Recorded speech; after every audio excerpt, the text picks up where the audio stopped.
Hola, buenos días a todos. Tenemos un pequeño problema técnico en cuestión de un minuto. Vamos a arrancar la actividad. Muchas gracias a todos por asistir. Bienvenidos. Hola, buenos días a todos.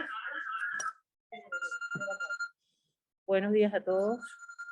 En este momento vamos a arrancar nuestra reunión de servicio vía virtual del Servicio de Cirugía 1 del Hospital Domingo Luciani, aquí en conjunto con el aporte de la Policlínica Metropolitana para que esta reunión se hiciera posible por vía virtual a través de Zoom y poder contar con la participación y con el aporte de los profesores que ya han sido parte de nuestro servicio y de nuestro hospital, el doctor Pablo Tolino y el doctor Luis Richard, desde Chile y desde Costa Rica. Bueno, quiero nuevamente darle las bienvenidas a todos y comentarle que el modo de la actividad va a ser 3 conferencias por parte de 3 de nuestros residentes de primero, segundo y tercer año, y posteriormente haremos una presentación de caso clínico, la cual se va a abrir una discusión abierta se va a generar una discusión para que cualquiera pueda participar y puedan hacer aportes y comentarios. Nuestra primera conferencia va a estar dada de mano del doctor Rafael Salazar, que es residente de primer año de nuestro servicio. El doctor Rafael va a hablarnos acerca de anatomía quirúrgica de cuello. Entonces, bueno, Rafael, tienes el micrófono. Cuando quieras puedes arrancar. Muchas gracias por la introducción, doctora Estefanía. Bueno, soy residente de primer año, mi nombre es Rafael Salazar y bueno, voy a hablar sobre la anatomía quirúrgica del cuello y la importancia de la misma. Para iniciar, decidí iniciar con una frase del doctor Charles Pierre de Novillier, que dice que el objetivo de la anatomía es prepararse para la cirugía. La pretensión de esta es constituir la ciencia que enseña al cirujano a dirigir el bisturí a través de los planos profundos, como si los órganos fueran transparentes. Y es así, conocer una anatomía quirúrgica del cuello precisa nos permite abordar de forma rápida, de forma precisa, los objetivos que queremos alcanzar en la cirugía. El cuello, como conocemos, es una región que conecta tanto la cabeza con el tórax. Es una región cilíndrica que tiene muchas estructuras en un espacio muy pequeño, estructuras vasculares, nerviosas, viscerales, glandulares, en un espacio muy pequeño, una región muy compacta. Esto lo hace susceptible a que pueda sufrir múltiples lesiones, ya sea por lesiones, por transferencia de energía, por lesiones directas o por contigüidad. Por eso es que hay que conocer bien cuáles son sus límites y lo que contienen y cómo explorarlos adecuadamente, que es el objetivo de este seminario. Para iniciar tenemos que saber básicamente cuáles son los límites del cuello. Los límites del cuello van desde el borde inferior de la rama horizontal de la mandíbula, pasando por el borde lateral de la rama ascendente de la mandíbula hasta la articulación, temporomandibular, y una línea que une las dos articulaciones temporomandibulares hasta la protuberancia occipital externa. Ese es el límite superior. Y el límite inferior va a ser una línea dada por el borde superior de la escotadura external, el borde superior de la región clavicular y el nivel de la articulación acromioclavicular, una línea que pasa a través de la séptima vértebra. El cuello, en términos de la anatomía en trauma, se ha dividido en 3 regiones, que vienen dadas por la región 1, 2 y 3. La región 1 viene delimitada por la escotadura external hasta el cartílago cricoides. Del cartílago cricoides al ángulo de la mandíbula está determinada la zona 2, y la zona 3 es encima del ángulo de la mandíbula hasta la región, hasta la protuberancia occipital externa.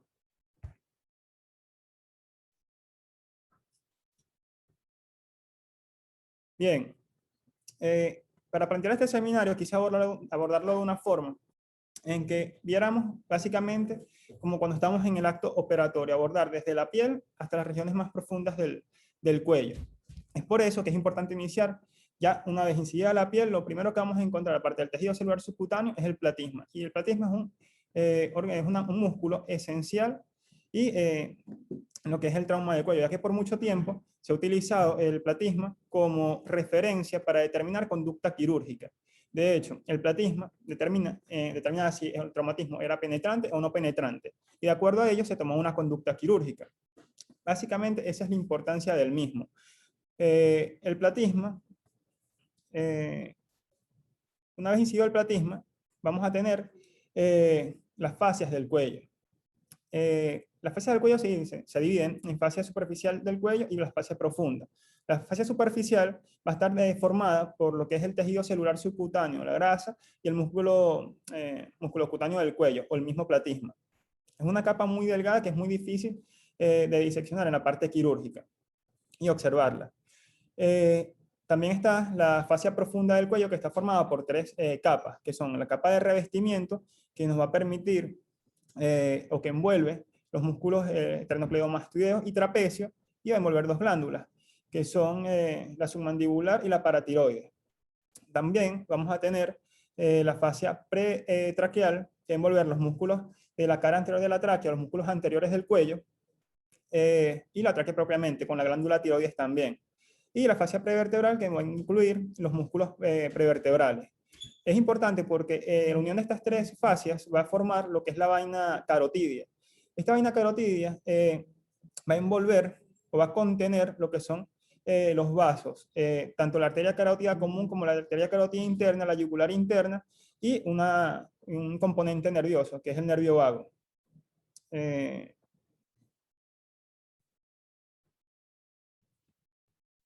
Ok, una vez incidido ya la piel, el tejido subcutáneo, el platisma, vamos a encontrar lo que son los músculos del cuello. Los músculos del cuello se pueden dividir en los que componen su cara anterior y la cara lateral. Aparte de tener funciones de movilidad, como movilidad, tienen funciones también en cierta parte de protección de las estructuras que por detrás de ellos se encuentran.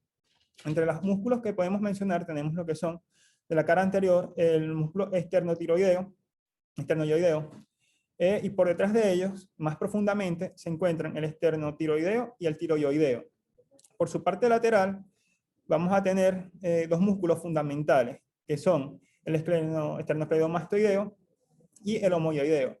La importancia del esternocleidomastoideo en lo que es la anatomía quirúrgica y la cirugía como tal, en las cervicostomías exploratorias, es importantísima, debido a que él es un punto de referencia, tanto para el abordaje, para la incisión que se va a realizar y para determinar qué estructuras podemos conseguir.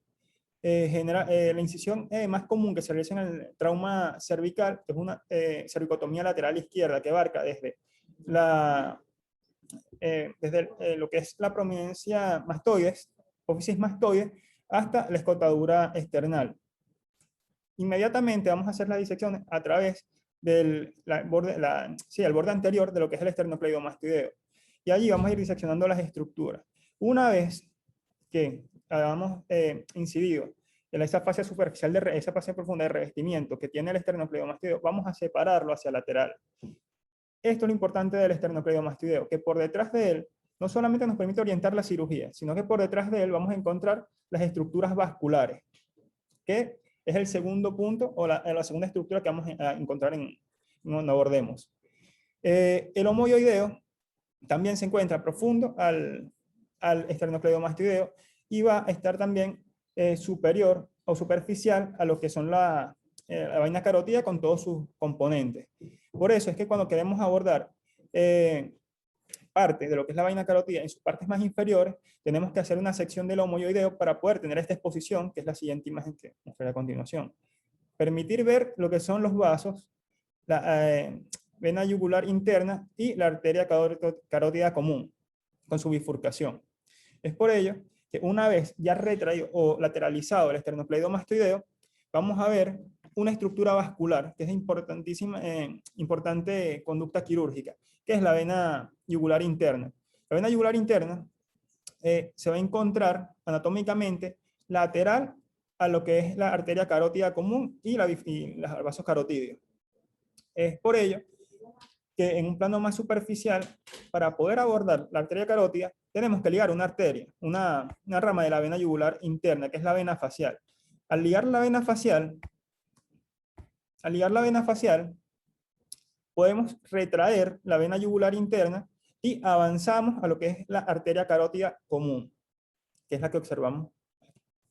Ya lateralizada la arteria yugular interna, vemos cómo la arteria carótida común se bifurca a nivel de lo que es el cartílago tiroides, en sus dos ramas, que es la arteria carótida externa y la interna. Aquí hay una particularidad, que la arteria carótida externa se encuentra medial a lo que es la arteria carótida interna.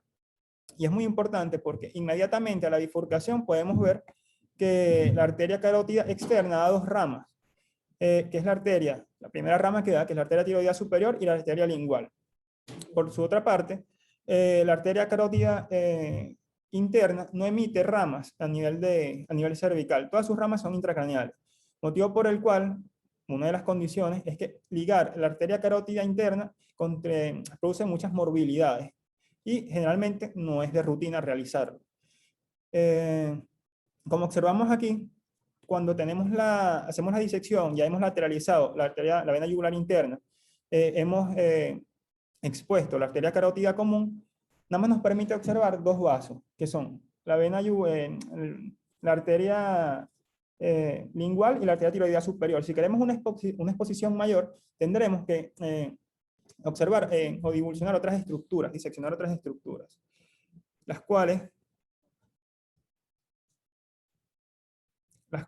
tenemos a continuación, que son el vientre posterior del digástrico y los músculos estiloioideos.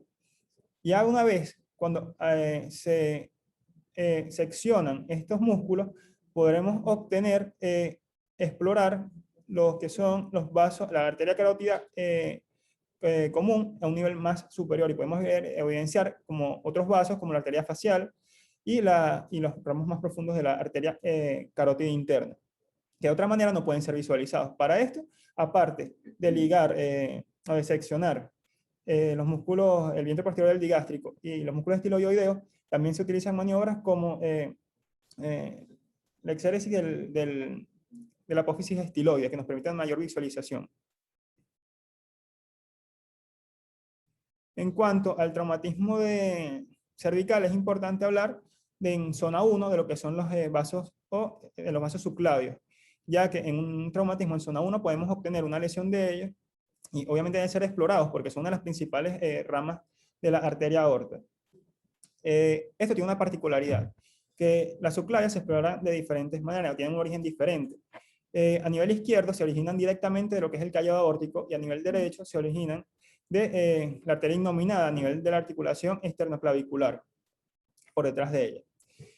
Tiene una distribución particular, como observamos en la imagen, en donde la vena subclavia se encuentra inmediatamente anterior al esternocleidomastoideo, al músculo anterior, el escaleno anterior.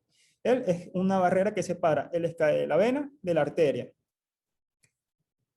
Posterior al músculo escaleno, evidenciamos la arteria subclavia que dará sus ramas. Y una estructura nerviosa muy importante es el nervio frénico, que va lateral al escaleno anterior y que debe ser visualizado, y cuando hacemos las disecciones, tener cuidado de no lesionarlo.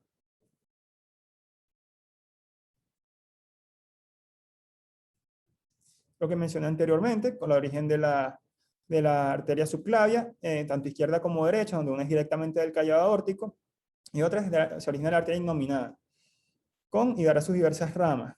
Es importante también determinar de que muchas veces en los traumatismos en la zona 1, cervical, dependiendo de la trayectoria de la lesión, puede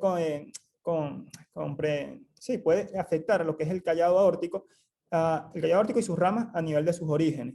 Por eso es importante explorarlo, y a veces también no solamente se hacen las cervicotomías laterales, sino también se hacen esternotomías para explorarlo y tener una mejor visualización. Aquí observamos las principales ramas de la arteria subclavia, evidenciando lo que es la arteria vertebral, la arteria subclavia, la arteria vertebral, que es una de sus primeras ramas, que ya va a estar determinada, va a estar ocupada por detrás del esternocleidomastoideo, entre el músculo escaleno anterior y por detrás van a estar los músculos largo del cuello y largo de la cabeza, y él va a estar dividido, la arteria vertebral va a tener 3 porciones. Una porción que es más fácil de abordar, si lo podemos decir así, porque realmente la arteria vertebral en todo su trayecto es muy difícil de abordar, pero una de las porciones donde más se puede abordar es la primera, que va desde su origen a nivel de la arteria subclavia hasta su entrada en los orificios transversos, en los orificios de la apófisis transversa, a nivel de la sexta vértebra cervical. Es allí donde la podemos abordar por esta incisión. Sin embargo, ya abordarla por encima en su segunda o tercera porción, cuando se encuentran a nivel vertebral o prácticamente intracraneal, es muy difícil, y generalmente el manejo lo realiza neurocirugía, que son los que están más relacionados con esa área. También tenemos el tronco tirocervical y la mamaria interna y la vena subclavia anterior a ella. Es también importante hablar a grandes rasgos de lo que es la arteria axilar, ya que, como mencioné anteriormente, cuando hay un trauma en zona 1, pueden verse afectadas estas áreas y deben explorarse igualmente. La arteria axilar generalmente nace a nivel topográficamente en el punto medio en el punto medio de lo que es la clavícula. Ese es el origen superficial. Y internamente se origina posterior a que pasa la primera vértebra, el primer arco costal. Y de allí, de una distribución donde anteriormente se va a encontrar la vena axilar posterior, la arteria axilar. Por detrás, tanto del músculo pectoral mayor, que se retrae cuando puede retraerse, si es muy difícil se secciona, y el pectoral menor. Ok. Una vez ya expuestos y rechazados hacia lateral todas estas estructuras que mencioné anteriormente, el esternocleidomastoideo, la vaina carótida con todos sus componentes, la arteria carótida común, la arteria carótida interna, externa, y la vena yugular interna, rechazados hacia lateral, vamos a encontrar lo que son las vísceras del cuello, tráquea, esófago y la tiroides. En trauma es muy importante evaluarlas correctamente, y por eso es la anatomía quirúrgica elemental. En cuanto a la tráquea se origina a nivel del cartílago cricoide y mide una longitud aproximadamente de 10 a 12 centímetros. Está conformada alrededor de 16 a 20 arcos que son incompletos y que se unen a una membrana posterior. Y lo importante anatómicamente de ella es que su ubicación es anterior al esófago, ¿ok? Y va a estar relacionada con una serie de componentes vasculares, como evidenciamos aquí, que es la arteria innominada, que es muy importante para explorarla, ya que una lesión o una lesión cercana a su trayecto puede lesionar tanto la arteria como la tráquea, y hay que tener cuidado de pericia para poder ingresar a esa área. En cuanto al esófago, podemos evidenciar que él tiene una característica muy particular. En el cuello, el esófago tiene una dirección, una relación con respecto a la tráquea que es posterior, pero también se lateraliza hacia la izquierda, motivo por el cual cuando queremos explorar todas las estructuras pertinentemente debe realizarse una incisión a nivel, una cervicotomía lateral izquierda, para tener exposición completa del esófago y no dejar ninguna lesión desapercibida. Como vemos también aquí la tiroides se encuentra anterior a la tráquea. Tiroides, la tráquea y el esófago, y por detrás la columna cervical. Para culminar, me gustaría dar dos conclusiones, que son, conocer la anatomía quirúrgica permite sospechar lesiones de acuerdo a la zona afectada. Eso es importante porque antes de entrar a la cirugía, ya con una lesión en una zona en particular, ya podemos ir pensando, primero, cómo hacer el abordaje, y segundo, qué lesiones podemos conseguir en esa zona. Y segundo, el entendimiento correcto de la anatomía permite abordajes correctos, y es así. Sabiendo qué estructura vamos a encontrar en cada parte del cuello, podemos saber si el abordaje que estamos realizando para la lesión que tenemos enfrente es la adecuada o no. Bueno, muchas gracias.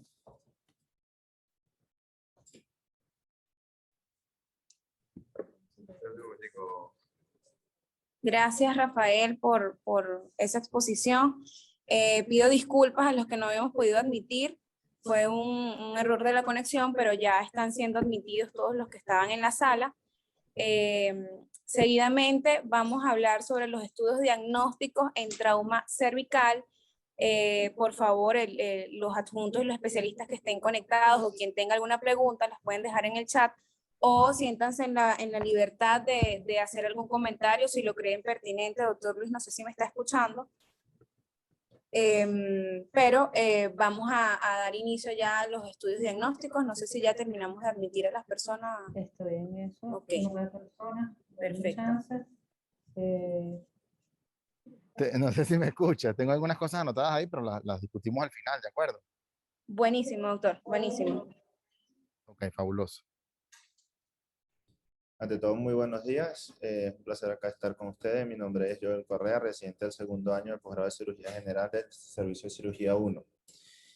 Continuando con el tema de trauma cervical, hoy les traje a colación los estudios diagnósticos en trauma cervical. Pero antes de comenzar con el tema como tal, vamos a hablar un poco acerca de lo que es el concepto del trauma cervical. Tenemos que el concepto del trauma cervical penetrante no es más que aquella lesión ubicado tanto en zona 1, 2 o 3, que atraviesa el músculo platismo.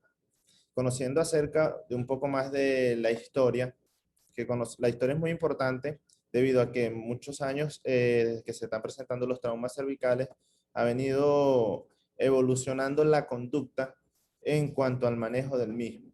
Bueno, continuando con la historia, tenemos que para 1522 el doctor Párez fue uno de los primeros cirujanos que comenzó a realizar cervicotomía, donde tuvo como experiencia ligando la arteria carótida, pero se vio posteriormente que esto tuvo una incidencia de muerte muy elevada, motivo por el cual aproximadamente para 1900, ya para el avance de 1902 en la Primera Guerra Mundial, debido a los múltiples traumas en cuello por herida de arma de fuego, se decidieron manejar estas lesiones de manera conservadora.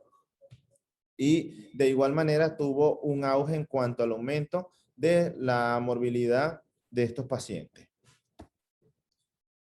Mientras que fue avanzando la historia, el doctor Hamilton fue uno de los médicos que recibió todos estos pacientes y fue el que comenzó a realizar cervicotomías posterior a la Primera Guerra Mundial, donde recibía estos pacientes que eran referidos a su unidad e iba realizando cervicotomía. En la Segunda Guerra Mundial ya se comenzó a explorar el cuello de manera más inmediata debido a que esto estaba disminuyendo todo lo que era la morbilidad y la mortalidad en cuanto al trauma cervical. También debemos conocer acá en Venezuela que nosotros también tuvimos un auge en cuanto a la realización de la cervicotomía. Tenemos que el doctor Michelena fue el primer médico que realizó una cervicotomía acá en nuestro país en 1854 y que retiró un proyectil el cual estaba ocasionando compresión a nivel cervical. Para 1905 y 1934 tenemos que el doctor Pablo Acosta Ortiz y el doctor Domingo Luciani también realizaron de manera satisfactoria una cervicotomía, el cual también retiraron un proyectil que estaba ocasionando un aneurisma de la arteria carótida.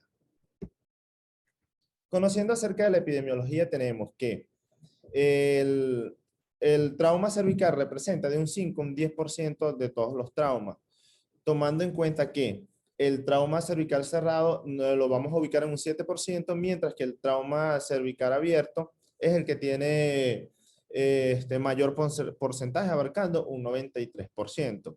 En cuanto a esta epidemiología y en cuanto a las lesiones, que la podemos dividir por áreas, tenemos las lesiones vasculares, digestivas, nerviosas y óseas. En las lesiones vasculares, ¿qué podemos encontrar? En las lesiones vasculares es importante saber que podemos conseguir enfisema subcutáneo, mientras que en las lesiones digestivas vamos a conseguir que puede haber salida de saliva a través del orificio que ocasionó el trauma penetrante o restos de alimento, mientras que en las lesiones nerviosas vamos a tener paciente con focalización neurológica y en la parte ósea fracturas a nivel de la columna cervical que también nos puede ocasionar trastornos neurológicos.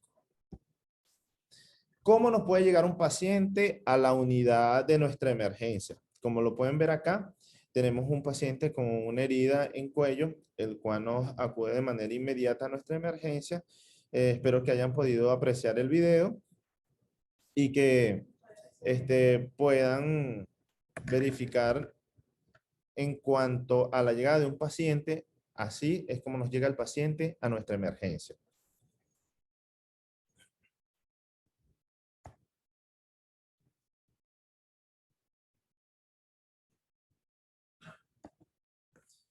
En cuanto a la clínica del trauma, lo vamos a dividir como lo expliqué anteriormente.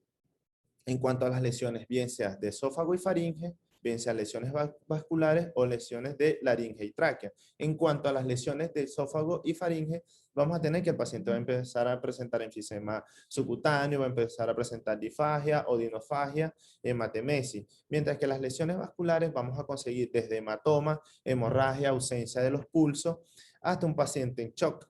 Las lesiones en laringe y tráquea, el paciente nos va a presentar estridor, enfisema subcutáneo, disfonía, disnea y hemoptisis. Entonces, vamos a comenzar con los estudios diagnósticos. En cuanto a los estudios diagnósticos, vamos a tenerlos dirigidos de acuerdo a la lesión, bien sea tanto lesiones digestivas, lesiones de vía aérea, lesiones vascular. En las lesiones digestivas vamos a estar un poco más orientados acerca de lo que es el esofagograma y la endoscopia rígida. Mientras que para la vía aérea tenemos lo que es la laringoscopia, la broncoscopia, que estos nos va a dar también paso a las lesiones de manera vascular, donde vamos a realizar angiotomografía y angioresonancia para dirigirnos y terminar de confirmar nuestro diagnóstico, porque sabiendo muy bien que el diagnóstico comienza siendo clínico. Eso es para nosotros como médicos una Biblia. El diagnóstico siempre es clínico. Los estudios paraclínicos solamente nos van a terminar de confirmar nuestra sospecha diagnóstica. Vamos a realizar primero y principal los estudios por zonas. En cuanto a las zonas que ya conocemos anatómicamente, como son la zona 1, 2 y 3, como lo explicó anteriormente mi compañero Rafael, tenemos que en la zona 1 podemos conseguir estudios como son la arteriografía de los 4 vasos, la broncoscopia, la esofagografía, la esofagocopia rígida, que es la más indicada en estos casos. Mientras que en la zona 3, lo más indicado es una arteriografía rutinaria con un paciente con una lesión. En la zona 2 también tenemos lo que es la imagenología invasiva, como son las endoscopias, tanto la experiencia del cirujano. Tenemos que conocer principalmente que para realizar estos estudios tenemos que tener un paciente que se encuentre hemodinámicamente estable, un paciente que esté totalmente hemodinámico, que esté estable, perdón. Vamos a poder realizarle todos los estudios que nos planteemos debido a la zona que esté lesionada y poder así terminar de confirmar nuestro diagnóstico. En cuanto a uno de los primeros estudios que tenemos en la mayoría de las instituciones hospitalarias, tenemos lo que es la rayos X cervical. Tenemos que la rayos X cervical es uno de los estudios más básicos que tenemos en todas las instituciones hospitalarias y que esta nos puede dar una gran orientación acerca de los signos que puede presentar de manera radiológica el paciente. Como muy bien sabemos, tenemos que la evaluación de la columna cervical en una rayos X tanto anteroposterior como lateral, vamos a verificar lo que es el ABC de la columna. Vamos a ubicar la alineación de la columna, cómo están los cuerpos vertebrales, si hay presencia de aire retrofaríngeo que se va a ubicar a nivel de CTD, y si ese aire que se ubica a nivel del espacio retrofaríngeo es mayor a 3 milímetros, podemos decir que hay presencia de aire retrofaríngeo. Teniendo en cuenta que la sensibilidad y la especificidad de la rayos X de columna cervical es un poco baja, es de un 60 en la sensibilidad y una especificidad de un 65%. En cuanto a los estudios más avanzados, tenemos que nombrar uno de los estudios más importantes que tenemos para el traumatismo cervical, como lo es la angiotomografía. La angiotomografía nos va a llevar a una sensibilidad de un 99% y una especificidad de un 92%. ¿Qué buscamos nosotros con realizar una angiotomografía? Primero tenemos que buscar lo que es el defecto de represión focal. el defecto de represión focal intraluminal. Y también vamos a buscar lo que son ensanchamientos irregulares a nivel de los vasos cervicales. Como pueden ver acá en la imagen, en las dos flechas azules, tenemos un ensanchamiento irregular a nivel de la carótida interna, que esto nos está hablando acá de un pseudoneurisma por un traumatismo anterior que presentó el paciente. Estos son los signos principales que debemos buscar en una angiotomografía. Y de allí vamos a terminar de confirmar nuestra sospecha diagnóstica.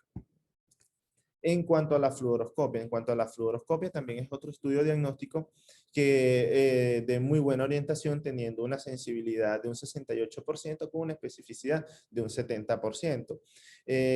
Esto nos va a orientar en cuanto a lesiones del tubo digestivo, en cuanto a las lesiones del tubo digestivo, y con la administración de contraste, en la disolución del contraste, esto nos va a permitir tener una imagen en tiempo real de la evaluación del paciente. Y mayormente este estudio está indicado más que todo en cuanto a la zona 2 y la zona 1 del cuello del paciente. En cuanto a la fluoroscopia, que también nos da, nos puede permitir la realización de un esofagograma. En cuanto al esofagograma, tenemos que es un estudio con una sensibilidad de un 85-90% y una especificidad de un 90-95%. Como pueden ver acá en la imagen tenemos el medio de contraste en una rayos X de tórax, tanto AP como lateral, y se evidencia el llenado completo del esófago, no se evidencia extravasación del contraste ni a nivel cervical, torácico ni abdominal. Y como pueden ver en la parte más posterior de la columna se ubica un objeto extraño que es un proyectil de arma de fuego. Y pueden ver también en la lateral que se evidencia el llenado completo del esófago y tampoco se evidencia ni extravasación del contraste, ni tanto cervical, torácico, ni a nivel abdominal. Pueden visualizar cuerpos extraños como se evidencia en la misma rayos X bilateralmente, dos drenajes pleural con tubos de tórax. En cuanto a la esofagoscopia, tenemos que la esofagoscopia es otro estudio muy importante para confirmarnos el diagnóstico de sospecha, siendo este con una sensibilidad de un 60 a un 100% y una especificidad de un 94%. Como pueden ver acá en el video que les traje a colación, ahí se está realizando una esofagoscopia, la cual nos muestra la indignidad de la pared del esófago y nos va a permitir llegar hasta el esfínter esofágico inferior con la indignidad de las paredes del mismo. Es muy importante resaltar que la esofagoscopia y el esofagograma son dos estudios que deben ir de la mano. Una vez que estos dos estudios van de la mano, estos van a tener una mejor sensibilidad, ubicándole en un 100% tanto la esofagoscopia en conjunto con el esofagograma. Otro estudio también importantísimo que tenemos es la fibrobroncoscopia y la nasofibrolaringoscopia, teniendo la fibrobroncoscopia una sensibilidad de un 90-98% con una especificidad de un 100% en cuanto a las lesiones de las vías aéreas. Y en cuanto a la nasofibrolaringoscopia, esta nos va a permitir tener una mayor visualización en cuanto a las lesiones de zona 3 de cuello, ya es que esta nos permite visualizar la rinofaringe y la región supraglótica. Sin embargo, para lesiones que estén un poco más abajo en cuanto a la zona 2 y zona 3, es mejor realizar una fibrobroncoscopia, la cual nos lleva en mayor ubicación anatómica y como podemos visualizar en la imagen, podemos llegar hasta los bronquios y tener una mayor visualización en cuanto a la extensión del estudio, debido a que muchos traumatismos en zona 1 pueden ser traumatismos de alta energía, dependiendo el proyectil de arma de fuego o si es un trauma cerrado, que también este mismo se puede transmitir al tórax. En cuanto a la tomografía computarizada, tenemos pues, con una sensibilidad de un 88% y una especificidad de un 100%. ¿Qué buscamos nosotros en una tomografía computarizada para guiarnos al diagnóstico? En cuanto a la parte ósea, vamos a buscar lo que es la indignidad de las vértebras, si están alineadas, si hay separación en cuanto a la unión vertebral y orientándonos más a las partes blandas, como lo tengo señalado acá en la flecha amarilla, podemos ver que hay un hematoma a nivel del esófago y que con la tomografía tiene una mayor sensibilidad de ubicar este tipo de lesiones a nivel del cuello. También es importante conocer que si hay pacientes con focalizaciones neurológicas, que no tengamos una orientación muy clara del trauma o la trayectoria del trauma cervical. Con la tomografía también nos podemos ayudar a orientar de manera más rápida el diagnóstico. En cuanto a la resonancia magnética, en cuanto a la resonancia magnética, tenemos que esta ubica una sensibilidad de un 98% y una especificidad de un 96%. ¿Qué buscamos de manera más clara en la resonancia magnética? En la resonancia magnética vamos a buscar un signo muy parecido como el que expliqué anteriormente, como es el trastorno neurológico, pero en cuanto no tengamos un foco neurológico, con un punto de partida, nosotros con una resonancia magnética vamos a visualizar si hay algún tipo de daño estructural de partes blandas, que con este estudio es más sensible en cuanto a esa zona. También vamos a buscar los daños medulares que se ubiquen a nivel de esa forma, y si el hematoma puede ser intramural o si hay algún tipo de hemorragia o si el paciente presenta algún tipo de edema. Por eso es que este estudio es muy importante para confirmar nuestra sospecha diagnóstica en cuanto al trauma cervical. En cuanto a la ecografía Doppler. La ecografía Doppler tenemos que actualmente usamos tanto ecografía Doppler como el ecoduplex. La ecografía Doppler nos ubica en una sensibilidad de un 9 a un 100% y una especificidad de un 90%. En cuanto a la escala de Biffy, tenemos que para las lesiones por ecodoppler debemos clasificarlas como grado 1, aquellas lesiones que tienen como relación el daño o la lesión o agresión a la íntima, pero no mayor a 25%. En cuanto a la lesión grado 2, tenemos que va a haber un hematoma con una estenosis, pero mayor al 25%. Y la grado 3 va a presentar el paciente aneurisma en el vaso lesionado, mientras que la grado 4 solamente se va a presentar una oclusión total del vaso sanguíneo. Y la grado 5, que es la lesión más avanzada, que es una sección total o sección vascular.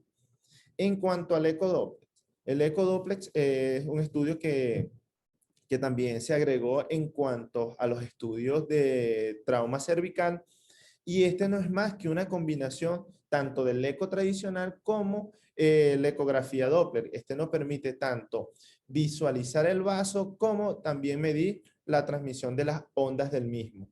Por eso que actualmente se agregó también para el estudio de los traumas cervicales. Bueno, aquí tengo en cuanto a las conclusiones, tenemos que es importante conocer la historia, ya que esto nos habla de la evolución y cómo actualmente es el manejo del trauma cervical. Los estudios imagenológicos nos ayudan a confirmar el diagnóstico, más no nos dan el diagnóstico porque nuestro diagnóstico siempre tiene que ser clínico. Y siempre hay que orientar en cuanto a los estudios, dependiendo la zona que haya sido lesionada. En cuanto a la zona lesionada, vamos a orientar los estudios que vamos a indicar. No podemos mandarle todos los estudios a toda la zona debido a que las estructuras anatómicas no pertenecen no pertenecen todas a las mismas 3 zonas que hablamos anatómicamente. Muchas gracias.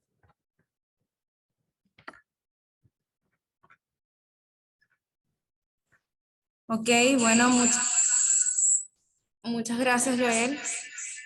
Bienvenido el doctor Leonardo, que ya está aquí adentro de la sala. Doctor, espero que esté anotando las preguntas también al final de la discusión. Esperamos también al doctor Pablo y el doctor Luis. Bueno, doctor, por favor, necesitamos de sus preguntas. Ya casi para terminar esta parte de la presentación, viene el residente de tercer año, el doctor Germán. Él va a hablar sobre la discusión de un caso clínico que se operó en nuestro servicio, en una guardia del servicio, Y bueno, vamos a ir desarrollándolo. Para esto, por favor, le pido la colaboración también a los demás especialistas para ir entendiendo qué fue lo que se hizo bien y qué nos faltó a nosotros por hacer, porque esta es la mejor manera de aprender, que es con estos casos clínicos y por supuesto ya entendiendo todo lo que mencionaron ellos, saber qué fue lo que debimos haber hecho.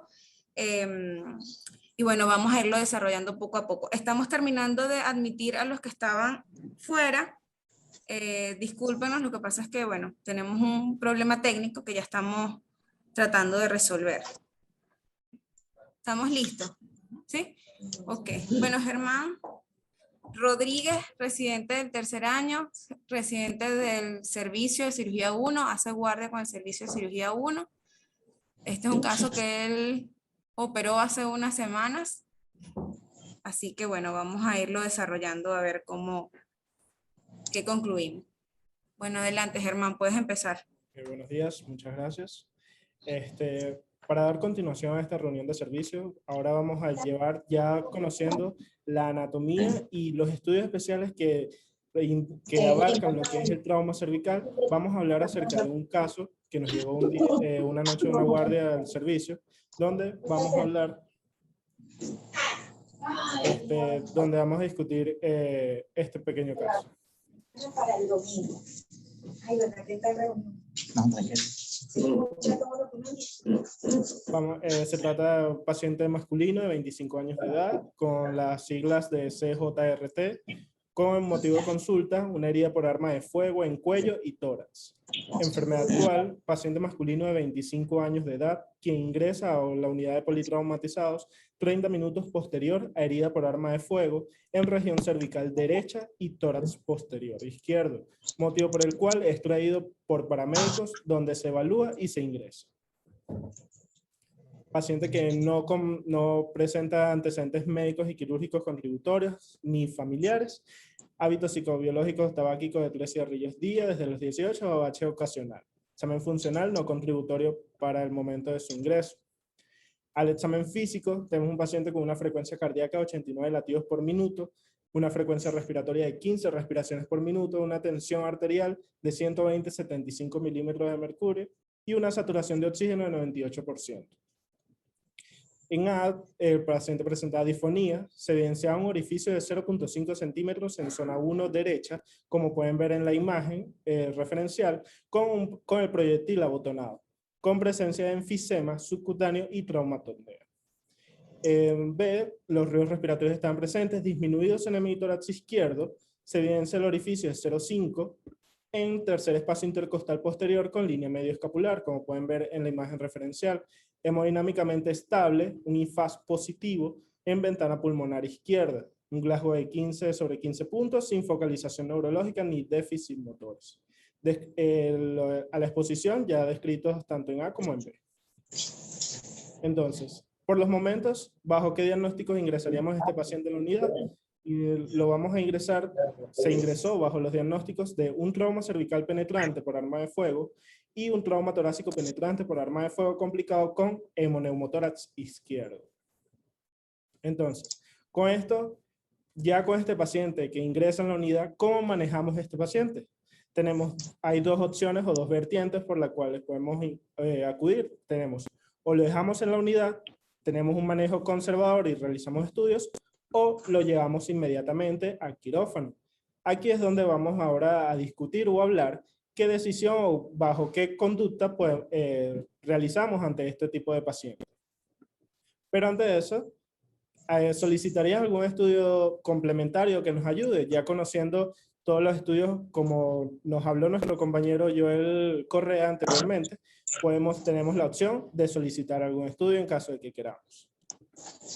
Pero antes de eso vamos a hablar de dos conceptos importantes, que son la cervicotomía mandatoria y la cervicotomía selectiva.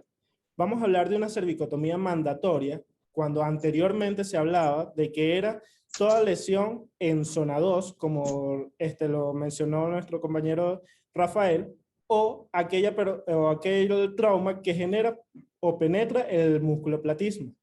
Esto era anteriormente. Luego, posterior, se descartó estas dos opciones para hacer una cervicotomía mandatoria y hasta los momentos se habla que para realizar una cervicotomía mandatoria es aquella en la que el paciente presente inestabilidad hemodinámica, haya la presencia de un hematoma pulsátil, incluso traumatonea, estridor o un enfisema subcutáneo extenso, o la presencia de síntomas de déficit neurológico central o periférico, o lesiones que hayan gran destrucción de los tejidos cervicales, como en los casos de las lesiones en tendedero o por los intentos de autólisis en pacientes por ahorcamiento.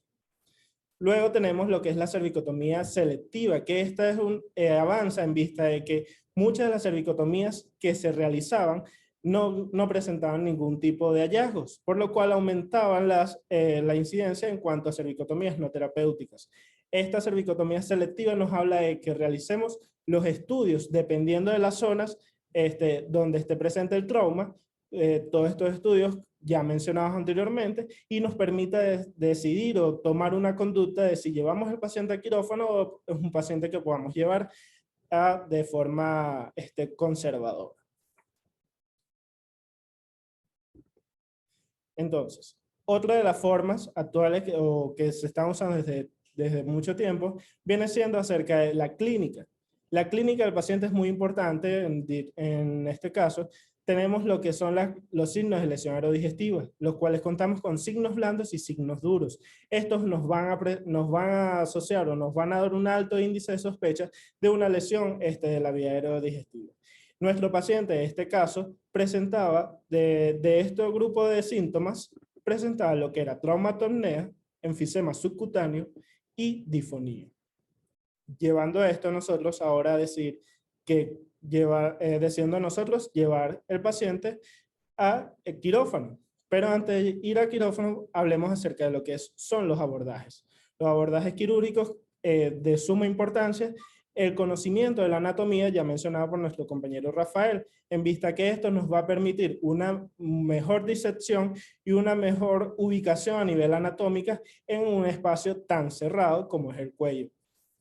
Vamos a tener que podemos realizar diferentes tipos de abordajes como son, en primer lugar, la cervicotomía derecha o izquierda, que las cuales ya les voy a hablar acerca de sus límites, o tenemos también la cervicotomía en collar, que esta pues, puede ser baja o la que se usa en los casos donde la vía aérea está obstruida para la realización de las traqueostomías de emergencia. Entonces, hablamos luego acerca de que los procesos o las referencias anatómicas, como ya mencionó nuestro compañero, para la realización de dicha incisión. Vamos a ubicarnos entre lo que es el apófisis mastoides y la horquilla esternal, recordando que esta incisión tiene que ser amplia, debido a que en trauma una mejor exposición nos permite una mejor identificación de las estructuras y así evitar probables lesiones desapercibidas. Y una vez en lo que entramos en la disección, vamos a hacer la incisión en el borde anterior del músculo esternocleidomastoideo, que nos va a permitir rechazarlo y exponer lo que es el paquete vasculonervioso del cuello, como ya mencionó anteriormente nuestro compañero, y así permitir una buena disección de la misma y permitir evaluar todas las estructuras presentes en ella, sea tanto el paquete vascular o las estructuras de la vía aérea o la vía digestiva. Antes de hacer esto, obviamente hay que realizar ligaduras o secciones de varios músculos, como son los vientres del vientre anterior del homoyoideo, o ligaduras incluso de la vena facial. Esto para poder tener incluso la vena tiroidea media, que nos permite así tener un buen abordaje, una buena exposición de las estructuras anatómicas. Entonces, nosotros a este paciente lo llevamos a quirófano guiándonos por la clínica en vista de que no contábamos para ese momento en horas de la madrugada con ningún estudio de imagen que nos permitiera hacer un mejor diagnóstico o por lo menos plantearnos una idea de que podamos encontrarnos. Lo llevamos a mesa operatoria donde se realizó como intervención una cervicotomía derecha más una rafia de tráquea más parche de esternocleidomastoideo con prueba azul de metileno negativa y una traqueostomía, teniendo como hallazgos un hematoma de planos musculares, una lesión del 50% en cara anterior de la tráquea, con pérdida de 2 anillos traqueales y esófago cervical sin lesión. Aquí pueden ver las imágenes de ese caso, donde podemos ver dónde se ubicaba el proyectil abotonado en la zona 1 del cuello. Ahí podemos ver en la imagen de la izquierda el músculo esternocleidomastoideus, y posterior a una disección más profunda, evidenciamos en la imagen de la derecha la glándula tiroides. Justamente por debajo vemos la lesión de la tráquea, la cual hubo pérdida de 2 anillos, y evidenciamos el globo del tubo orotraqueal. Entonces, a partir de esto, la conducta que se decidió, como ya vimos, fue la de realizar la rafia primaria con puntos separados con Vicryl, y luego la traqueostomía, que se tuvo que realizar por debajo de la incisión, a pesar de que se habla que la traqueostomía tiene que estar más distal a esta. Pero en vista de que en la zona donde estaba iba a ser muy incómoda la realización de la traqueostomía. Y aparte se hizo la disección de una porción del esternocleidomastoideo para cubrir la rafia. Entonces, hablamos de que la incidencia de las lesiones laringotraqueales son de apenas del 10 al 20% de las lesiones penetrantes, en las cuales la lesión penetrante laringotraqueal siempre puede estar asociada en el 50% a una lesión esofágica asociada, y es lo que más nos preocupaba en este caso, la probable presencia de una lesión desapercibida de esófago, por lo cual, como ya mencioné, se realizó la prueba de azul de metileno, que para ese momento fue negativa. Y como dije, las lesiones o la forma de repararlas vienen siendo desde una rafia simple, como fue en nuestro caso, o dependiendo del grado o extensión de la lesión, se pueden realizar anastomosis, término terminal, y la traqueostomía siempre distal a la lesión. Ahora traigo a cotación este estudio que nos habla acerca del manejo o la discusión del manejo de las zonas o el cuello sin zona. ¿Qué nos habla de este estudio principalmente? Nos busca que, en vista de la dificultad en la cual categorizar las múltiples, en casos cuando hay múltiples lesiones en cuellos, si es zona 1, zona 2 o zona 3, nos habla acerca de no realizar esta clasificación, en vista que nos va a generar un mayor gasto, incluso mayor consumo de recursos en el paciente. Lo cual ellos, de forma de simplificar esto, nos hablan de que el paciente se le debe realizar, tanto con el gran apoyo del examen físico, la clínica y el alto índice de sospecha, una angiotomografía que nos va a permitir descartar las lesiones más graves, que vendrían siendo lesiones en cuanto a lesiones lesiones del paquete vascular cervical. Esto no, lo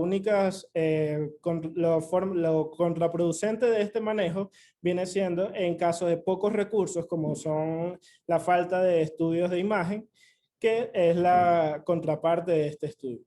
Pero nos permite que, en vista del gran uso de la clínica y el alto índice de sospecha, tener un probable diagnóstico en el manejo de estos pacientes, y así evitar el gasto excesivo de estos.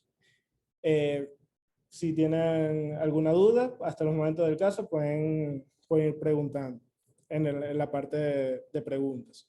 Y bueno, como conclusión, tenemos que el trauma cervical es complejo debido a las lesiones multisistémicas, debido a que como ya hemos mencionado, la gran variedad de sistemas que están en este pequeño espacio, como son desde el sistema respiratorio, digestivo, glandular, nervioso, y la complejidad de estas mismas lesiones. Luego, la importancia de escoger un buen abordaje y su adecuada disección, en vista de que si no sabemos cómo abordar bien el cuello, se nos puede hacer incluso una cervicotomía, algo muy laborioso, debido a que no nos va a permitir ver las estructuras de una forma adecuada. Y los estudios diagnósticos nos permiten disminuir el índice de cervicotomías no terapéuticas e incluso de lesiones desapercibidas, y tener un mejor criterio a la hora de si se decide llevar el paciente a quirófano. y la clínica y un alto nivel de sospecha nos puede orientar en casos donde los recursos son escasos. Es decir, que nunca podemos dejar al lado evaluar al paciente, examinar y el examen físico del mismo. Muchas gracias por su atención.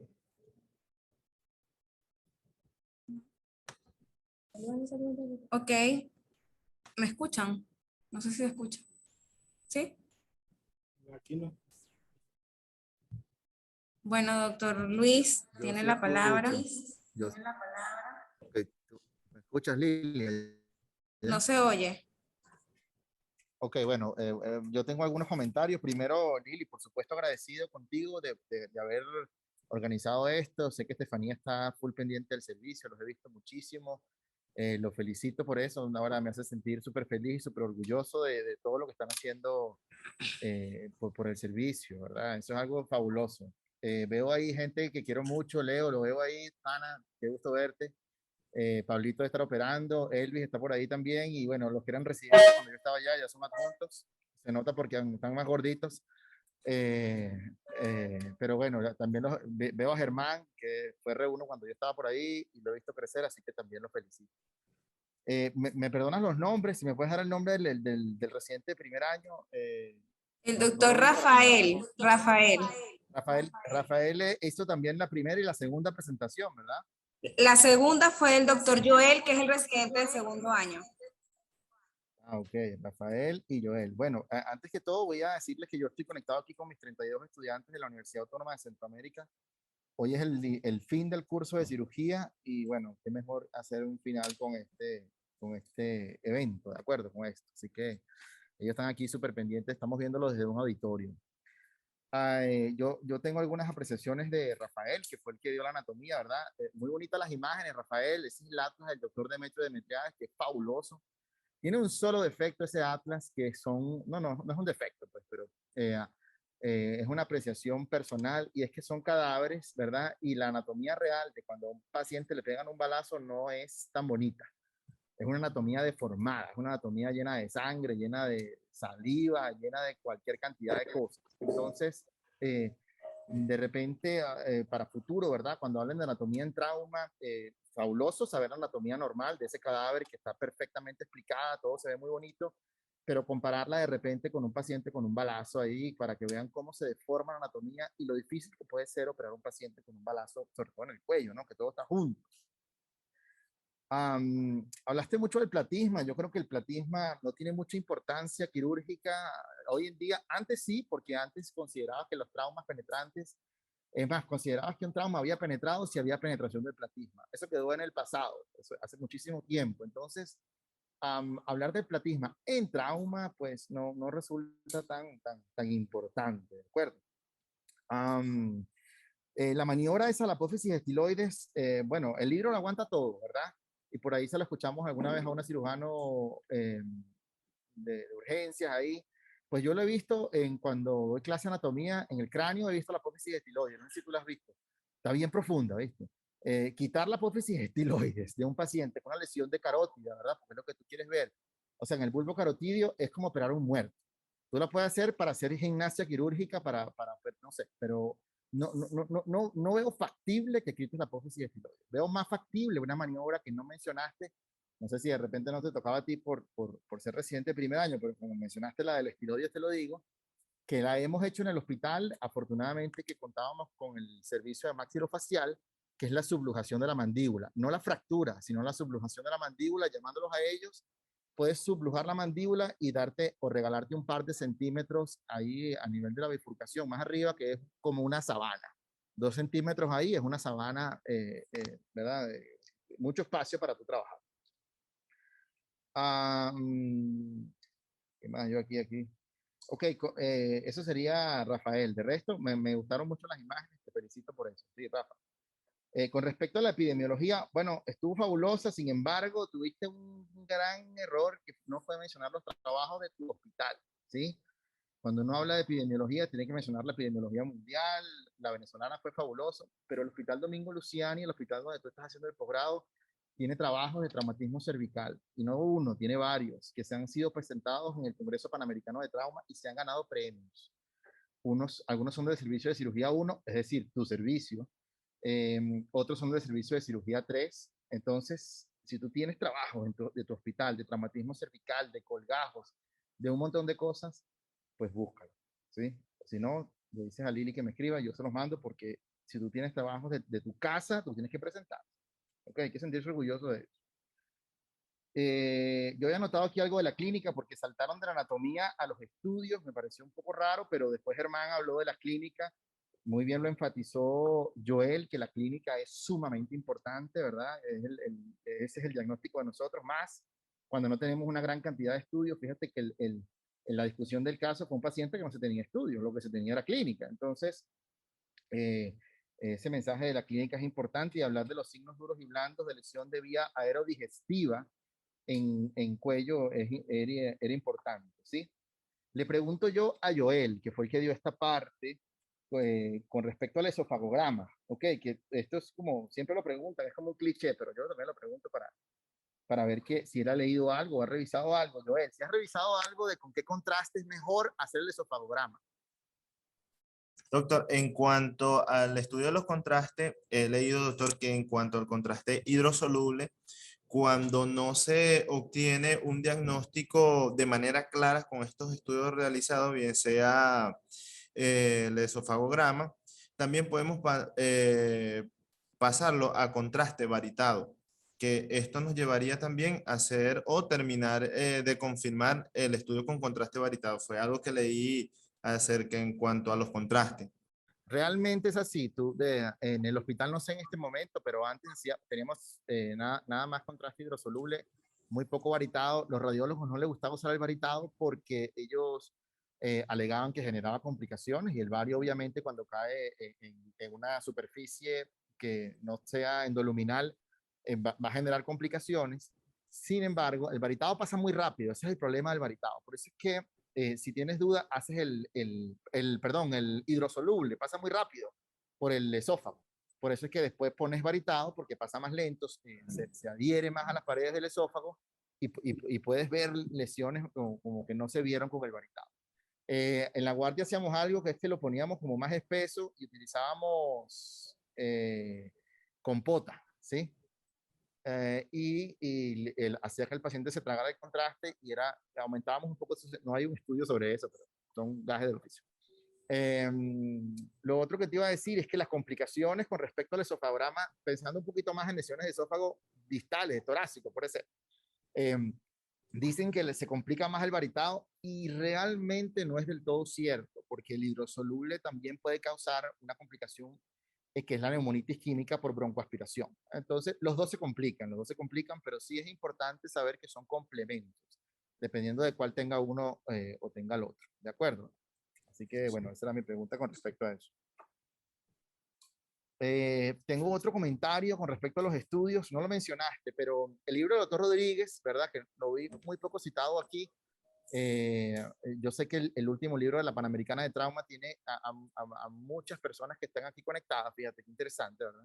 Que es la Biblia del Trauma en toda la América, pero el libro del doctor Rodríguez Montalvo todavía está vigente, y el libro del doctor Rodríguez tiene un mensaje en el capítulo de trauma cervical, que es que todo paciente con trauma cervical va acompañado de una placa de tórax. ¿Oíste? Eso es importantísimo, es un principio que no se puede perder, y el maestro siempre lo decía cuando veía a un paciente con trauma cervical: uno piensa en el cuello, pero no piensa en el tórax, porque es una lesión que está muy cerca del tórax. Entonces, siempre acompaña o siempre habla un poco de la radiología torácica, o menciona, por ejemplo, decir que un paciente con una lesión cervical tiene que estar acompañado de un estudio radiológico torácico. ¿De acuerdo? Y en base a los estudios que tú hablaste, perdón, en base a los estudios te quiero hacer una pregunta, a ver si has leído algo de la lesión de Siwora. ¿La lesión de? ¿La lesión de? Siwora se llama la lesión, el nombre propio. No, doc, no he leído acerca de eso. No he leído acerca de eso. ¿Y tú, Germán? Hola, doctor. ¿Cómo estás? Tengo entendido que es lesión de la médula espinal en una radiología sin alteración. Sí, y sin clínica neurológica. Muy bien, muy bien. No todo el tiempo tiene... Muy bien, te felicito, Germán. ¿Ves? Te estás representando a los residentes de tercer año. No sé cuántos quedan, pero te felicito. Es importante conocer ese concepto de lesión de Siwora. No es tan infrecuente. más que todo puede tener una alta frecuencia en niños, menos en adultos, pero podemos tener a un paciente con que uno sospecha de la lesión cervical, o hablo del daño neurológico, ¿sí? No hablo de otro daño, y que radiológicamente, en una radiología, en una tomografía y hasta en una resonancia magnética, que es el estudio más específico para ver este tipo de lesiones, no haya una lesión, ¿sí? Entonces la lesión de Sibora es importante que la pensemos, hermano. Muy bien, te felicito. Bueno, con respecto al caso, yo creo que no, pero yo pienso que antes de comentar el caso, podemos darle la palabra a Leo. Yo tengo media hora hablando, tengo que ir a tomar agua. Entonces, ya, yo los escucho, pues, ¿sí? El doctor Leonardo tiene la mano levantada hace rato. Doctor, el micrófono es suyo. Bueno, gracias por la invitación y qué gusto, ¿me escuchan, no? Perfecto. Okay. Qué gusto escuchar a Richard, ver a los muchachos todos trabajando, Liliet, Estefanía, el doctor Otolino conectado, de verdad un gustazo, se les extraña bastante a todos. Más allá de empezar con el caso, yo también quizás la pregunta que tengo la tengo con respecto al caso, no tuve la oportunidad de escuchar a Rafael, pero hay algo de forma que yo quisiera que no se nos fuera, o que a mí no se me fuera dentro de las ideas, y es del video que puso Joel, aquella herida anterior, en cara anterior de cuello, con una franca traumatomía, donde el paciente se le ve la tráquea y está respirando. Yo creo que la fuente de imágenes que tenemos dentro en el Llanito, en el Domingo Luciani, es muy rica, es muy importante, muy nutritiva e impactante, y a todos nos gusta. Pero debemos mantener la forma, ¿no? O sea, es un paciente que antes de grabarlo debieron haberlo acostado en una camilla, debieron haberle quitado la ropa y no grabarlo al paciente de pie con la ropa aún puesta, ¿no? Entonces, preservemos la forma de las cosas que hacemos para que la podamos cuidar y la podamos mantener en el tiempo. El día que Dios no quiera, en algún momento haya algún problema de violación de la intimidad de un paciente o que suceda algo, pues ya vamos a perder ese recurso y sería muy lamentable, ¿no? Entonces, cuidemos cómo hacemos los videos y en qué momento los tomamos. Yo creo que poner en una presentación donde hay unos compañeros que los saludo, los alumnos de Richard en Costa Rica, y que vean que nosotros estamos grabando a un paciente aún estando de pie en la unidad de politrauma y aún con la ropa puesta antes de acostarlo, creo que no es la idea, ¿no? No sé si me permite, Luis Richard, que hagas una sola pregunta que tengo con el caso, o vamos con él y después vengo yo. Bueno, buenísimo. Lo demás, muy bueno, Germán. El material que pusiste de los signos blandos y duros de lesión aerodigestiva me dejó muy satisfecho. Quería escucharlo desde que me conecté. La importancia de la tomografía, a pesar de que no es un recurso que tenemos, la tomografía es primordial. Por eso te felicito, y por el último trabajo que pusiste, el no zone approach es importantísimo y es lo que tenemos que hablar hoy, ¿no? ¿Leíste algo de las reparaciones musculares, ese colgajo que hiciste en tu cirugía de esternocleidomastoideo? ¿Nos puedes dar unos detalles de lo desinsertaste hacia la apófisis mastoide, lo desinsertaste de su inserción external? ¿Por qué no usaste el homoioideo? Enriquecenos un poquito al respecto. Sería mi única pregunta. Primero, en vista del hematoma que se había generado por el mismo proyectil, había destrucción parcial de los músculos. Lo que el que vimos más viable fue del esternocleidomastoideo, que más se acercaba sin tensar el colgajo, fue el esternocleidomastoideo, pero lo desinsertamos desde la inserción esternoclavicular. Lo desinsertamos en esa parte y elevamos ese vientre hacia lo que fue la rafia traqueal, de esa forma. Lo otro es que, claro, como dice la literatura, podemos usar el esternocleidomastoideo o el homoioideo, pero en este caso, por la accesibilidad y en vista de que lo que quedaba del vientre del homoioideo estaba muy afectado por la quemadura del proyectil, no era muy viable para el colgajo.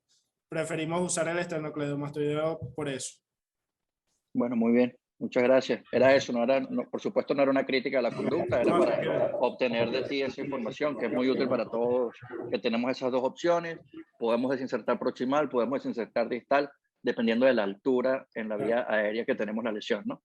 Claro, y bueno, Gracias a todos. De nada, Un saludo, un abrazo, se les quiere. salud. Gracias, doctor Leonardo, por su participación. Estamos de acuerdo con lo que nos comentó. El doctor Luis Richard decía o tenía algunos comentarios del caso. Yo no sé si Pablito está operando o Elvis también está por ahí. Creo que habla un montón. No, creo que está operando. Pero algo hará, porque dice Pablo Tolino ahora es anfitrión, ese que las opera y maneja el Zoom. Mira, eres multitasking, lo sabemos. No sé si Elvis quiere decir algo también, para no hacerlo tan monótono. Es tarde en España. No, el doctor Mira, Elvis anda por allí. ok. Germán, a ver, ¿me escuchas bien? Sí, doctor. Lili. Te voy a decir algo. Defendiste como si hubiera sido un error la traqueostomía, ¿sí? O al menos así lo sentí yo. ¿Cómo? Bueno, le hicimos la traqueostomía. ¿Me escuchas? Sí. Ok, que defendiste como si hubiera sido un error la traqueostomía. No, no Me parece que el fue un hecho. error. ¿Ah? No el hecho de hacerla, sino la ubicación era lo que estábamos un poco indecisos en vista de que la lesión era muy baja en cuanto al cuello, era prácticamente ya en la horquilla external, estaba prácticamente. Entonces, si hacíamos la traqueostomía, el traqueostomo iba a quedar en la horquilla. Entonces, por eso decidimos hacerla por encima de la lesión, pero el balón quedó justamente a nivel de la rafia. Ah, ya entiendo. La hicieron arriba de la lesión. Sí, eso es poco. Exacto. Eso es lo que Es poco estábamos, común, como sí. lo que teníamos en discusión era eso, en vista de que iba a quedar muy, muy inferior ese traqueostomo. Ok, bueno, te pido que revises ahí. De repente en trauma no se hace tanto, pero hay traqueostomías que se pueden hacer mucho más bajas, ¿oíste? Ok. Mucho más bajas, o sea, a nivel torácico. No se hace que en trauma tanto porque sí vas a generar una pérdida de tiempo importante, pero de repente en otro tipo de cirugía sí pudiera hacer traqueostomías más bajas. Yo sí considero que derivar la tráquea en una lesión, tú dices que es el 50% de la tráquea y sabemos que la tráquea tiene una porción de, no es un anillo, te voy a corregir, anatómicamente la tráquea no tiene anillos, tiene arcos, porque el anillo, como tú no te has casado, ¿verdad? Pero el anillo rodea todo, completamente el dedo, ¿sí? Y la Sí. tráquea, el arco no le da la vuelta, porque detrás está la tráquea membranosa, ¿de acuerdo? Entonces sería arco traqueal, no anillo. Bueno, yo no critico la traqueostomía ahí, o sea, siempre lo decimos, creo que en las reuniones de servicio, cuando uno está aquí sentado, yo estoy aquí sentado en una silla no tan cómoda, pero sentado, pues es muy fácil criticar, ¿verdad? Difícil es estar ahí a las 3 de la mañana operando a un paciente ahí sin estudios, sin, no sé, sin un montón de cosas. Entonces, lo que sí veo yo de repente es que ese paciente tenía una lesión transcervical, ¿sí o no? Porque tenía un orificio, ¿sí? Sí, esa era también la discusión con respecto a ese caso, en vista que tenía un orificio posterior en tórax y tenía ese orificio en zona 1 izquierda. Entonces estaba la discusión de que si hacíamos una cervicotomía bilateral o si solo se abordaba donde veíamos el orificio en cuello.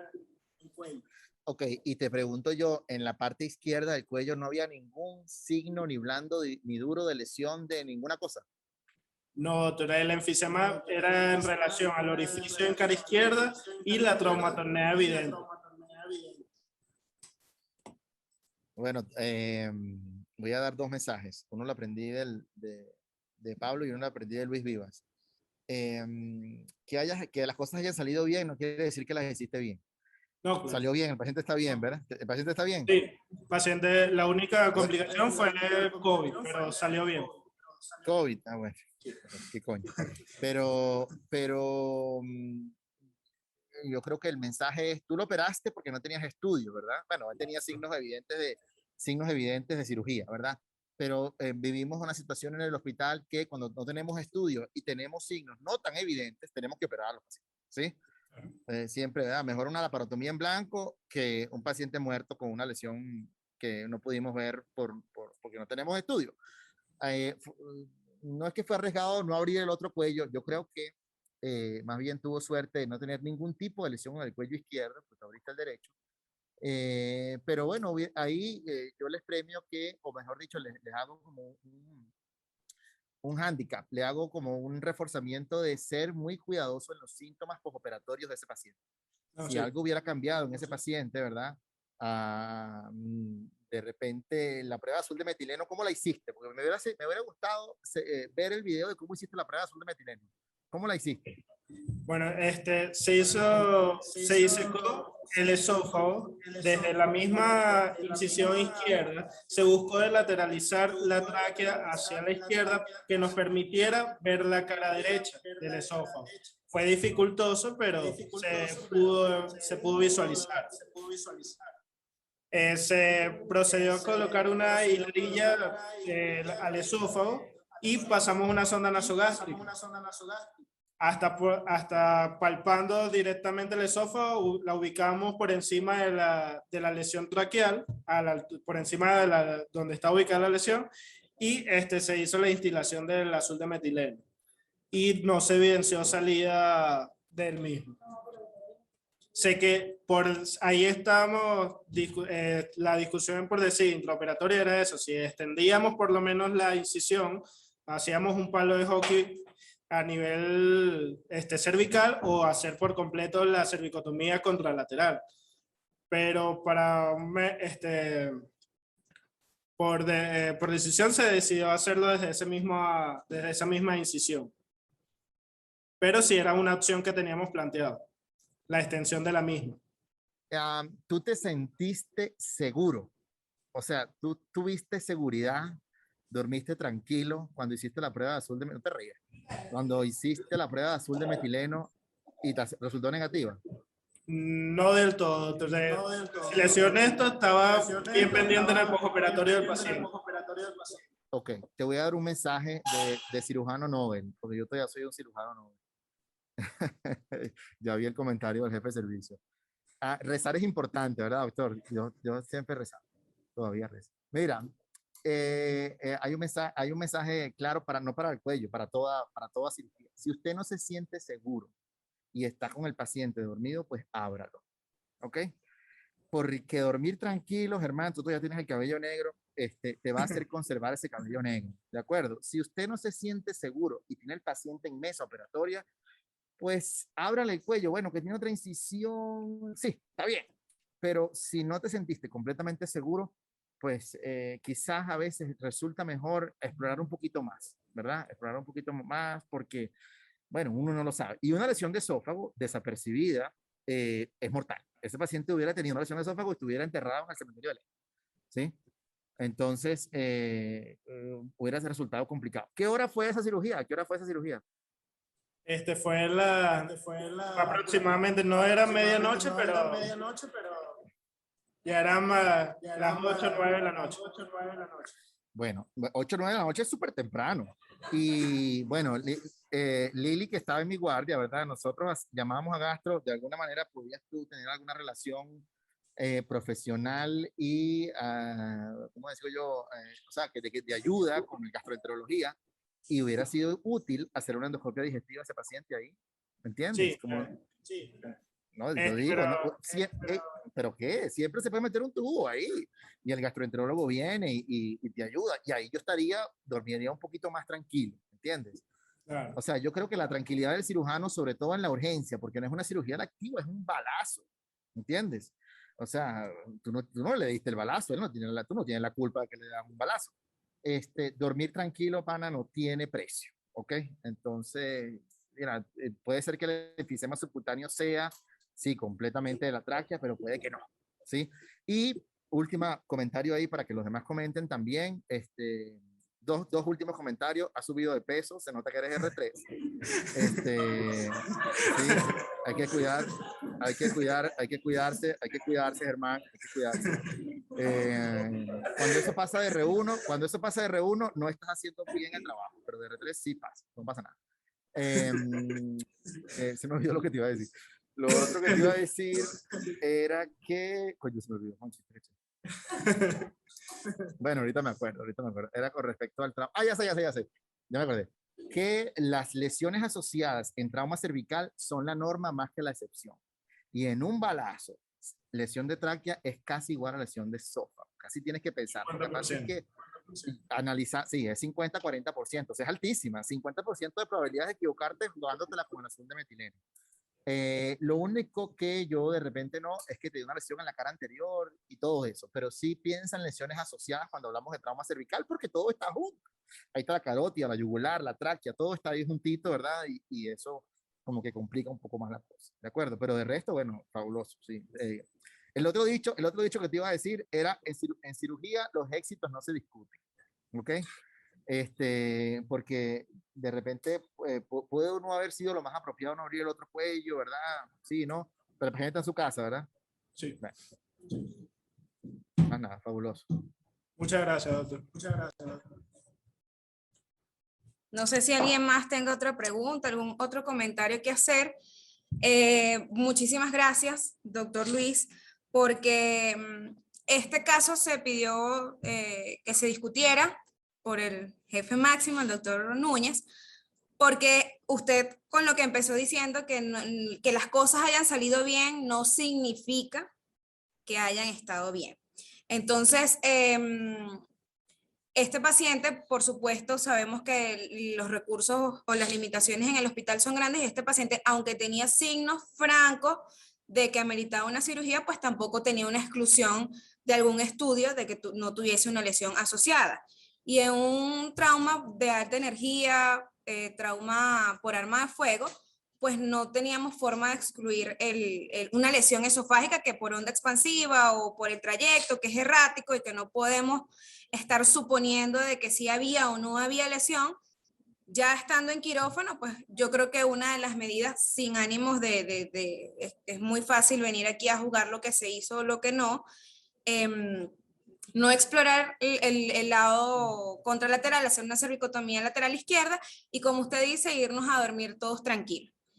Entonces, por supuesto, tenemos aquí estudiantes, están nuestros residentes, están los estudiantes de allá de Costa Rica y también están conectados, pues es importante eso, pues que sepan, como lo dijo Rafael en su seminario, que la anatomía, pues por supuesto que es el GPS de nosotros, porque es lo que nos va a permitir a nosotros saber dónde estamos o ante qué lesión podemos tener. Y bueno, seguir aprendiendo de ustedes que tienen muchísimo mayor experiencia, de todos los adjuntos que están aquí. Lástima que bueno, que el doctor Pablo no se ha podido conectar, no sé, me imagino que está complicada la cosa.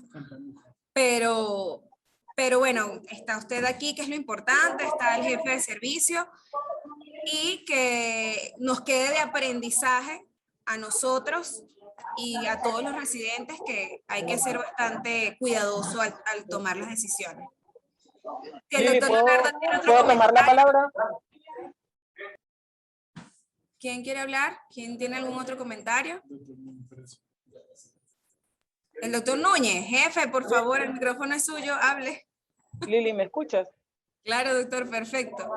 Ok, perfecto. Bueno, Lili, como tú dices, realmente la discusión del caso es porque, como dijo Luis Richard, los éxitos no se discuten. Entonces, uno tiene que discutirlos. No es un error, porque hay que estar en los zapatos del cirujano a la hora que llega la emergencia y todas las decisiones se toman en ese momento. Y uno tiene que estar en los zapatos de la persona que toma la decisión para poderlo criticar.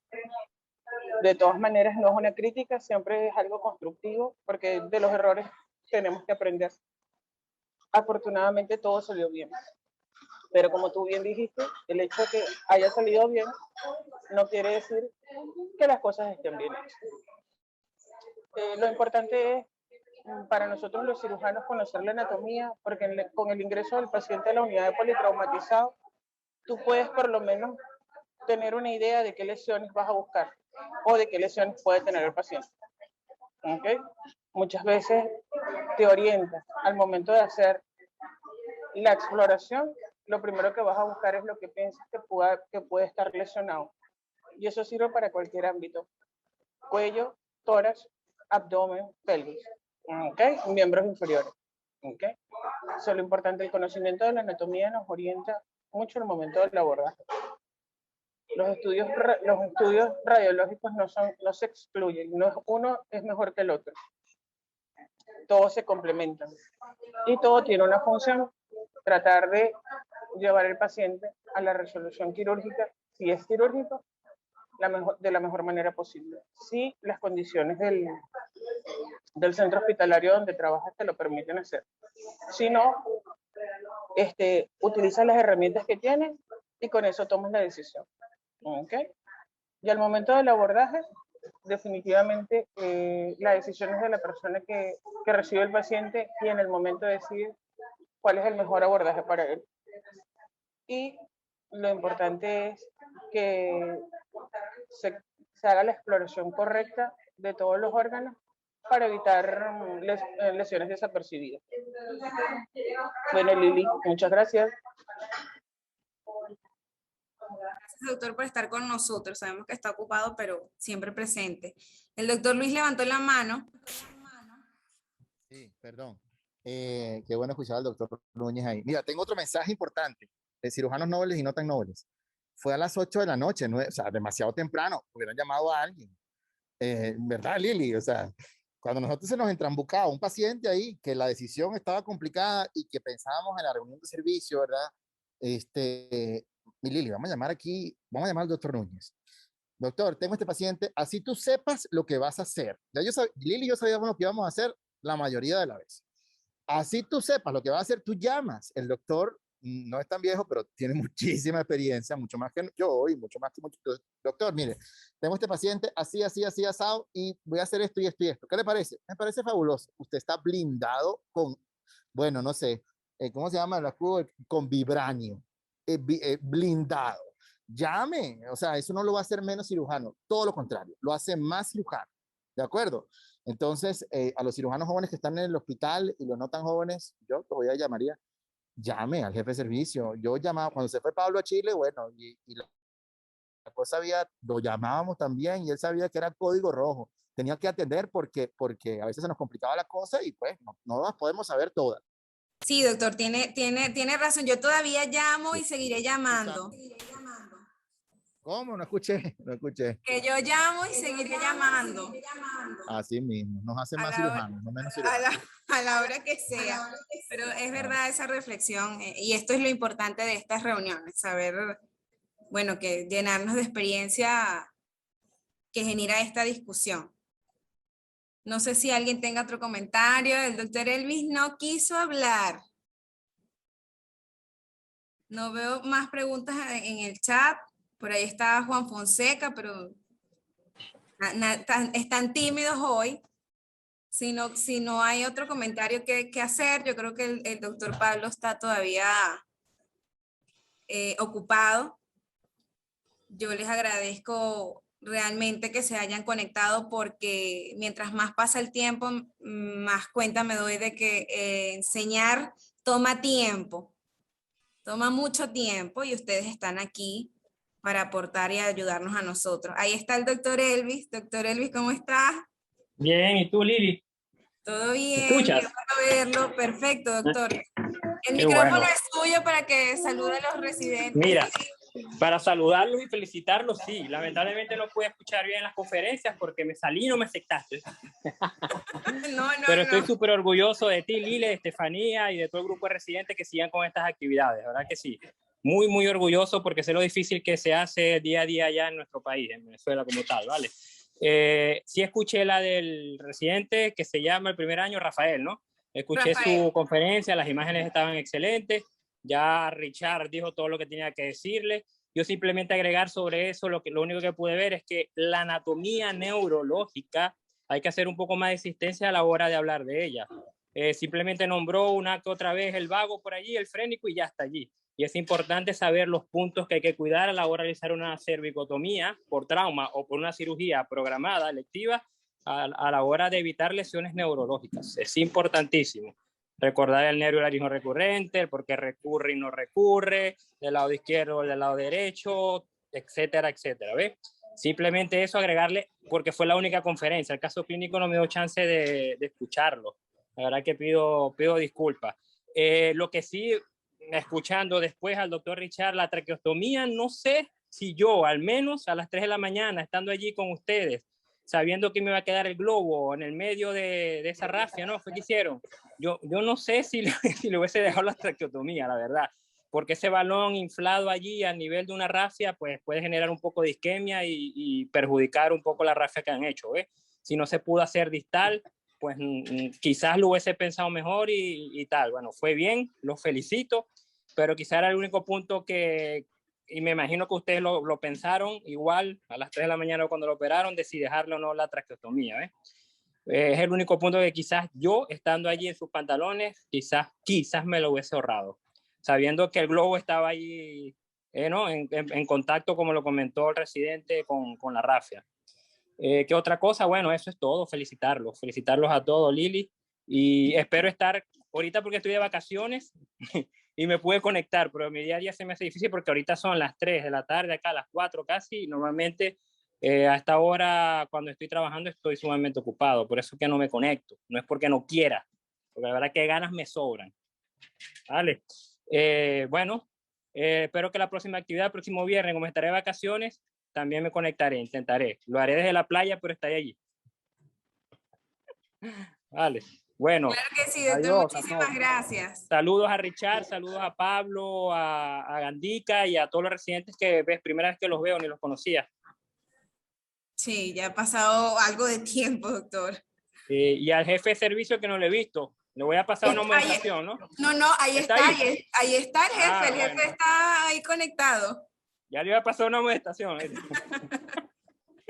Vale, feliz. Adiós. Chao, doctor. Gracias. Chao. Bueno, si ya no hay más que decir, bueno, como les estaba diciendo anteriormente, gracias, de verdad que lo único que puedo darles es las gracias porque esto sin la participación de ustedes los especialistas, esto no tendría sentido, y lo importante es que los residentes y que nosotros, porque yo sigo aprendiendo siempre, aprendan de todo esto. Esperamos, bueno, poder seguir haciendo estas actividades, hacerlas por Zoom, para que tengan la oportunidad ustedes de conectarse, porque de verdad que son un recurso para nosotros invaluable, que enriquecen nuestras reuniones de servicio. Y aunque están ustedes, bueno, yo siempre digo, triunfando en otras latitudes, a nosotros también nos hacen falta. Muchísimas gracias, doctor Leonardo. Muchísimas gracias, doctor Luis, al doctor Elvis, a todos los especialistas.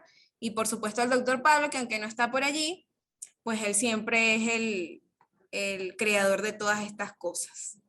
Chao, nos vemos. Chao, Lili. Te queremos.